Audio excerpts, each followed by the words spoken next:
2011 in Australia, and I'm sure you've gone through that. Yeah. I just want to touch on a few highlights of what we can expect moving forward with the initiative. So over the course of the last few years, we've been busy setting up either regional leadership groups or national leadership groups in countries where we've had a very strong BPW presence. And this is not about BPW just taking ownership of the CBW, but it's about us taking a leadership position to be able to bring in other women's networks or other women's organisations so that we can really work through some of these issues pertaining to the Commonwealth. So yes, we want to be strong in Nigeria. We want a CBW in Nigeria that speaks to the issues in Nigeria representing the Commonwealth, so that when we come together at the Commonwealth meetings, you all know CHOGM happens every 2 years. Within that, there are ministerial meetings that take place every 3 years. The next one will be in Samoa. Then, in addition to that, are a whole host of investment forums. There's a plethora of opportunities. I think in 2012, we were fortunate enough to be invited by the Commonwealth to attend the Diamond Jubilee Commonwealth Business Forum. And in that opens a whole range of different opportunities. But for us to really be able to maximise those opportunities for our members means that we really need to be able to set up these leadership groups that can set the agenda, run with issues that we need to be addressed, and then we can plug in all of these different opportunities. Because what we want to be able to see is that when we have any business opportunities presented throughout the Commonwealth, and remember we are dealing with one of our partners being the Commonwealth Business Council, and that represents 100 of the most powerful companies within the Commonwealth and Fortune 500 companies themselves. And we want to be able to tap women into those networks. And so we really need to do that in a systematic way. We need to be able to do it in a way where we are organised ourselves, and the way we identified that was through the CBW leadership group structure. But then the ongoing opportunities will be at the Commonwealth level. BPW International now enjoys this relationship that we have through the Commonwealth Business Council and the Commonwealth Secretariat, in that every year when we go to New York for the Commission on the Status of Women, there is a pre-meeting that takes place with all of the national machineries. And this meeting takes place with the 53 economies, and it gives us access now to be able to go up to your ministers, to go up to your directors of your various offices, to be able to have a dialogue with them, to represent either our affiliates there, or to be able to have a discussion with them about issues that are of concern to you. And so this is a wonderful opportunity for BPW International now, because we're there in New York for CSW, and now through our partnership we get an invitation where BPW as a partner is able to make an intervention and prepare a statement before those Commonwealth leaders. And so our idea now moving forward is that increasingly, as the ministers start to see our name on that agenda, they'll be asking and they'll be pointing to BPW, who are these women? And already, I think, Arif, over the last, I've been to now three. I've been to 3 of these annual meetings, and already they are making this, the connection between business and professional women, BPW. If we want to be able to move the agenda for the Commonwealth, we really need to engage with business and professional women. That's BPW. And that in itself has been huge, because when we first embarked on this in 2011, I have to tell you, the agenda was this: domestic violence. It was violence against women. And they were portraying women in this vein of looking at us as victims and looking at us as the most vulnerable. And I gave this amazing address in one of the meetings that Arif had invited me to. And I really, it was amazing, because I thought to myself, after Australia, I was very excited about the partnership. My first meeting was going to New York in front of these ministers, and Dawn, I was sitting there in the meeting, and I thought, oh, what have I just done? There were these ministers, and they were reading their speeches, and this was how committed they were to the women that they were representing. We have we have economic programs. You can't even speak English. Doing, and this is what no, they had read. They were reading the speech for the very first time for some of them, and I was really shocked. I thought to myself, well, gee, representing your country in the Commonwealth forum like that, we really should be looking at advancing the agenda, having some really good outcomes, because there's an opportunity to advance the agenda for women by coming together, not just reporting on what you have or haven't done. Everybody can read those reports if they're given in 2 or 3 weeks. It's about solving the problems. What are we going to do? And how do we actually evaluate when we make a commitment for a year? How do we re-evaluate that, and how do we evaluate the following year? So I basically said that. Stood up in the meeting, I wasn't very popular, and I just basically said, I'm really disappointed. You are here representing your constituents, the women, and you have an opportunity to really change the lives of these women, and yet you're here and I really don't see any outcome of the discussion. So I don't think everybody was too impressed. Got a little bit of a cold shoulder, but you know what? It pays to be bold and courageous, because within 3 weeks later, I received this letter from the Secretary-General, Sharma of the Commonwealth, thinking that he was going to tell me that I hadn't obeyed protocol, and I spoke out of line, and BPW, we don't want you as a partner any longer. And to my surprise, Raz, do you know what he said? He said, I'd like to invite you to the 10th Women's Affairs Ministerial Meeting in Dhaka, Bangladesh. And would you give the keynote address and tell our ministers, these ideas that were presented in New York. And there it is. Voila, we were there in Bangladesh, and we gave them a plan of action. We told them a call to action. We told them what needs to be done. Because we can keep on talking. We can keep on coming to these meetings and talk. Nothing gets done. So what we need to do is to put it into action, and we need to be able to come up with solutions. Yeah. And it doesn't matter if they're the wrong solutions, because if they're the wrong solutions, we learn from that and we move on, and we're going to get there even closer. So we can't afford to just be complacent any longer, because we know what the problems are. Yes. We don't know what the solutions are, and we need to move forward on that agenda. And so that's why BPW has put its voice behind the Commonwealth. Arif has told you, it is home to 1 billion women. It represents 20% of the world's export markets. And yes, it is home to 53 of the fastest and the most emerging countries in the world. And they are blocking countries across 6 continents. So we go from the Caribbean, we're in Africa, in Asia Pacific, we take on the APEC blocking state, like BPW. So there are a lot of synergies and a lot of opportunities. Now what's really exciting moving forward is that as we start to bring together this global vision, and remember, only 2.5 very short years between Arif and myself, we have visited 42 of those countries. Wow. And we have started now, we've probably started about 9 leadership groups, yeah. 8 or 9 leadership groups. So we are playing catch up, but the ministers are hearing the message loud and clear. And at that meeting in Dhaka, it was transformative. It took the agenda forward, because for the first time in over 28 years, they had never discussed economic empowerment of women. Never. And you know what the minister said to us? The chair said, you know what, you can just just make the address, and we really don't get any questions, so you can just finish it, and then we'll be going off to a tea break, and it'll be very, very quick. I finished my address. Well, the questions came in thick and fast. We actually had to have the tea brought in so that they could listen. And the resounding voice that we heard in that room was, this is exactly what we should be thinking about. This is exactly what we should be talking about. These are the topics we should be putting on the agenda.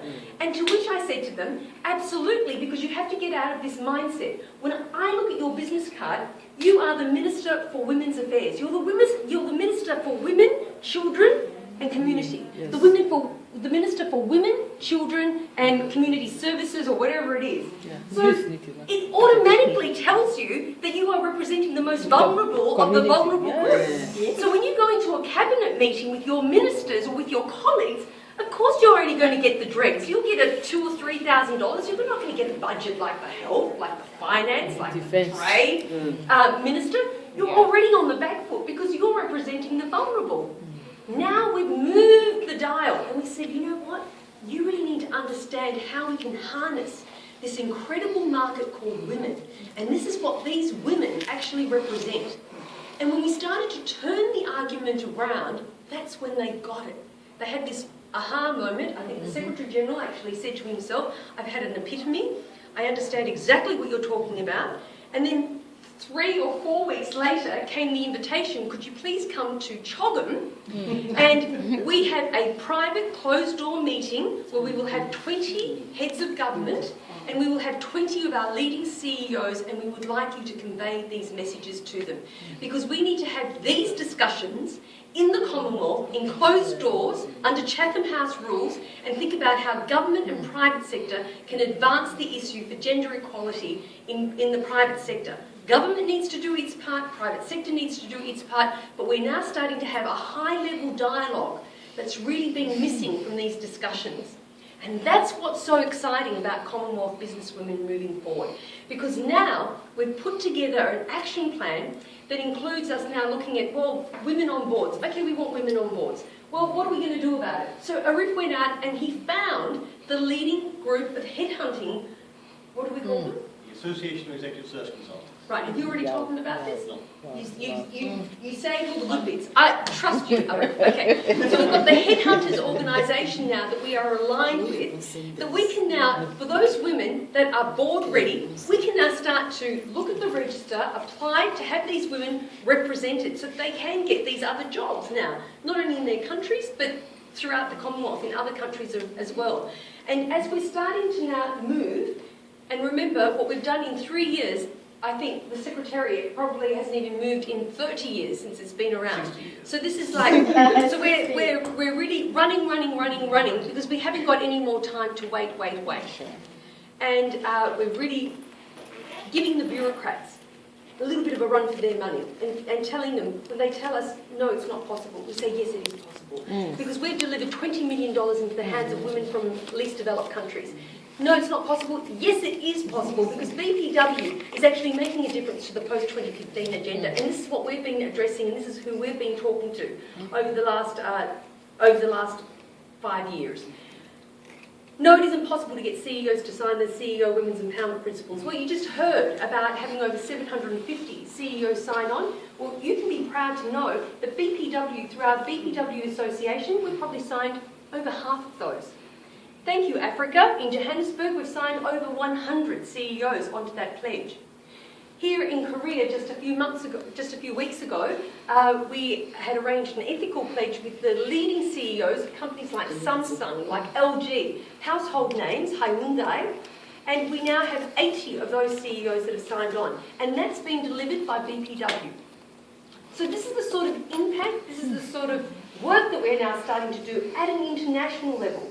And these benefits will now start to flow through at a national and at a regional level. We want to be able to touch the grassroots level, and we're hoping that through these leadership groups, that's how we will be able to do it. We won't know if we don't try. Might be a complete failure, but we're giving it a go, and we're trialling it, and we're really happy with some of the results that we've already received today. Absolutely. I mean, just to say a final thing, I know, Freda, you have to go. I mean, thank you so much for sparing time in your amazingly busy schedule to be with us. And I think one of the things that Freda's been very mindful of is her end of term, and not doing something that just dies a death in 72 hours. So one of the things that we've been quite keen to do throughout is to engage as many of you as we can. That's why I've always tried to be at the regional congresses, whether it's been in pretty much every region, I think. So, you know, by doing that, by building relationships, I mean, all of that work now will hopefully mean that at this point, if I may say, Freda, I think now this is the opportunity for the baton to be passed, really. In the sense that we've done so much work, and Freda will still be very much involved with, CBW. She's on the board. I'm sure we look forward to her remaining on the board. But in terms of driving it forward, it's now got to be driven much more by, particularly I would suggest, national presidents. And I think, as Angela, you were saying to me earlier, one of the things that you tell me about in Nigeria is that relationship locally has also helped with your local policymakers. But I can tell you that one of the things I was saying to Freda earlier, and you'll remember this, so I'll say this in the last 2 minutes before she goes, in Perth, Freda and I were speaking about this over lunchtime, which is the worst time to speak. They were eating, they were networking, they weren't listening. 2 years later, we were in a crowded room in Colombo, capacity of 40, we had 85 people in the room. Policymakers, corporates, and women of business. 2 years after that, which is the end of next year, the next CHOGM has decided, very much reflecting what Freda has said, that they will move from that to a 2-day high-level women's forum as a core part of the program. And now we are looking, and I had discussions earlier today with ITC to see what key things we could not just talk about, but talk about what we've achieved by then, push it yet further. So, the momentum is here, and we've now got to work with it. But I think within BPW and the Commonwealth, the key common denominator is the diversity. You are the only organisation that both has reputation and credibility at the UN, the international level, but you also have a foot at the grassroots across the 5 continents. And I see in Pakistan, that you never walk away from recognising that you're part of a community that may not be as advantaged as some of us are. And that's really important. So I think there is a real alignment in terms of thinking and values and vision. And I think now that we move it forward, I feel that after tomorrow morning you'll get a clearer feel. But I hope that with what Freda's told you, you can share this with your other delegates who are here, those delegates who haven't been able to come here, and also begin to spread the word to the non-Commonwealth. And the last thing I just wanted to say, Freda, was the skirt. The lack of skirts in Perth. You want to close with that? So when we were in Perth, CHOGM in Australia, the Commonwealth Business Forum that happens alongside CHOGM has a business-to-business matchmaking facility. And the deals that were made in Australia represented about 72 billion? 72 hours, $13 billion. Oh, 13 billion. Okay, so 13 billion in 72 hours. And there was not a skirt in sight. So I went to the business-to-business section, and there were just men doing this thing, and I thought, well, where are the women? No women anywhere. And so we have to change this. We have to get more women. So we set ourselves a target, and we said, well, how many do we want? So we thought maybe 20% would be a pretty good start. So by the time we get to Sri Lanka, when we go to Colombo, Sri Lanka, let's make sure we've got 20% of the women that are actually there doing business to business. If it's not a woman entrepreneur, we'll let the woman from BHP Billiton or Rio Tinto, why don't we get a woman involved to do the deal making that's happening within that circle instead of the male? And that's exactly what we did. We had 18.3% women that were represented. Now, remember, it's phenomenal to think about how this journey, it's just rapid. It's almost like the time is now, where everybody's ready, and we are there prepared and ready to move with the momentum. What we need now is more women to come forward, to step up and to help us with the...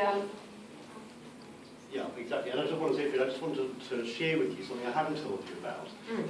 Not that your term has been extended by another 3 years or anything like that. But the announcement tomorrow in my presentation, I'm going to say that the target for next year, for the CHOGM at the end of next year, is not 20%, but is 50%. Wow. And we would achieve that through the kind of relationships I was developing earlier this morning when I was sitting next to a BPW member from Japan and a BPW member from Korea. Because, that meeting is open to everyone, every country. It's not just CHOGM. Yeah, no. I mean, it is a CHOGM business forum, but we had 67 countries, 1,600 people there. The largest delegation was from China. Yeah, and that China delegation that was at CHOGM is the delegation that I spoke to while I was there, and I told them about our conference, and that's why we've got 55 registrations. Wow. So that's a direct benefit from the Commonwealth. Had I not been there at the Commonwealth, we wouldn't have had that Chinese level participation. They're only here as observers, but hey, it got them here, and you know what? It's given us $50,000 to be able to underwrite part of this Congress that we've been able to put together. So we don't want to keep you with more time because you have things to do, but Freda, thank you so much. Yeah, thank you, Arif. I was just going to say, just in closing as well, Arif travels. He doesn't get paid for the travel that he does, around the world. So when he comes to BPW Africa or he comes to the Caribbean, he funds himself because he is not only passionate, but he's committed to the economic empowerment of women. And he often talks about doing this so that he can create a better world for his two beautiful daughters. And this is a man that, you know, we talk about as being a male champion of change. We need more men that can actually step forward and be speaking. I really think, you know, it's just really amazing because we even have him as our chair, and a lot of women kind of look at it and they poo-poo it. They say, what, it's a Commonwealth Businesswoman, but you've got a man as a chair. Absolutely, we've got a man as a chair for a good reason. The other two on the board are women, so we outnumber him, number one.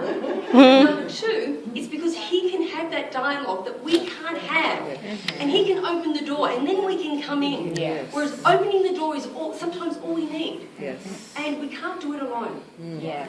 True. And it makes all the difference to be able to progress the journey, having men that are fully committed. And I know no other man that is committed in the same way that you are around this. Well, that's so kind of you. So thank you so much. Well, I just want to tell the group, they won't know that you mentioned this. Elizabeth Broderick, when she was in CSW, I said to her, we want to create a male champions of change in the Commonwealth. And we're now working on that. So we'll close it there, but also you, kindly, which, you know, I'm deeply humbled. And I just want to say, without you and Dr. Steve, I mentioned her as well, but you were the key player, really, in bringing us and bringing BPW together. It has been an extraordinary journey, but as we know, with the most important journeys, we've only taken the first step. So thank you very much. Thank you. Thank you.